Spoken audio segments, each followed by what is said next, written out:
14वें दलाई लामा का 90वां जन्मदिन देहरादून के क्लेमेंट टाउन में मनाया गया है और सीएम पुष्कर सिंह धामी भी इसमें शामिल हुए हैं। सीएम धामी ने दलाई लामा के जन्मदिन पर कहा, शांति अहिंसा और के प्रतीक है दलाई लामा।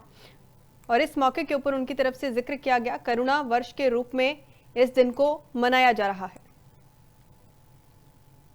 दशकों पहले हुआ करती थी, ये उनकी साधना का प्रतिफल है। ये उस अध्यात्म की शक्ति है जो केवल शरीर ही नहीं बल्कि आत्मा को भी पोषित करती है। यानी कि वो जैसे बाहर है उससे कहीं और अधिक मजबूती उनके अंदर है। आत्मिक रूप से, आंतरिक रूप से वह इतने मजबूत है कि उनके चेहरे से वो साफ दिखाई देता है। भाइयों बहनों, आज का दिन केवल उनका एक जन्मदिन नहीं है, बल्कि आज ये हम सब के लोगों के लिए आज ये आत्मबोध का भी अवसर है।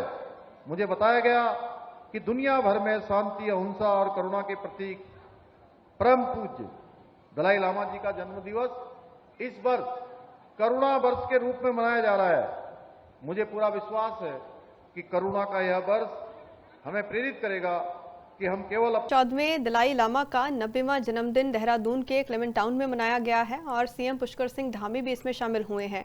सीएम धामी ने दलाई लामा के जन्मदिन पर कहा, शांति अहिंसा और के प्रतीक है दलाई लामा। और इस मौके के ऊपर उनकी तरफ से जिक्र किया गया, करुणा वर्ष के रूप में इस दिन को मनाया जा रहा है। दशकों पहले हुआ करती थी, ये उनकी साधना का प्रतिफल है। ये उस अध्यात्म की शक्ति है जो केवल शरीर ही नहीं बल्कि आत्मा को भी पोषित करती है। यानी कि वो जैसे बाहर है उससे कहीं और अधिक मजबूती उनके अंदर है।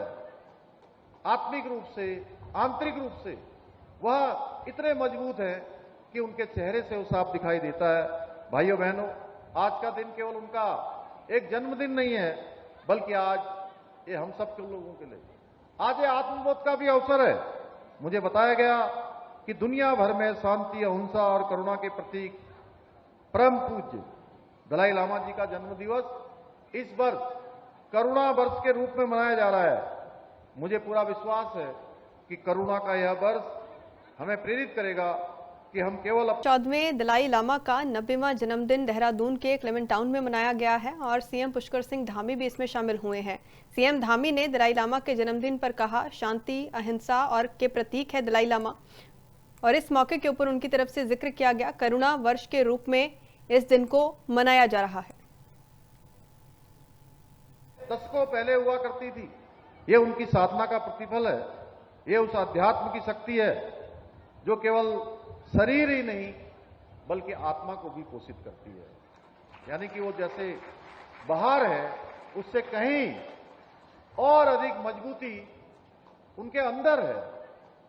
आत्मिक रूप से, आंतरिक रूप से वह इतने मजबूत है कि उनके चेहरे से वो साफ दिखाई देता है। भाइयों बहनों, आज का दिन केवल उनका एक जन्मदिन नहीं है, बल्कि आज ये हम सब के लोगों के लिए आज ये आत्मबोध का भी अवसर है। मुझे बताया गया कि दुनिया भर में शांति, अहिंसा और करुणा के प्रतीक परम पूज्य दलाई लामा जी का जन्म दिवस इस वर्ष करुणा वर्ष के रूप में मनाया जा रहा है। मुझे पूरा विश्वास है कि करुणा का यह वर्ष हमें प्रेरित करेगा कि हम केवल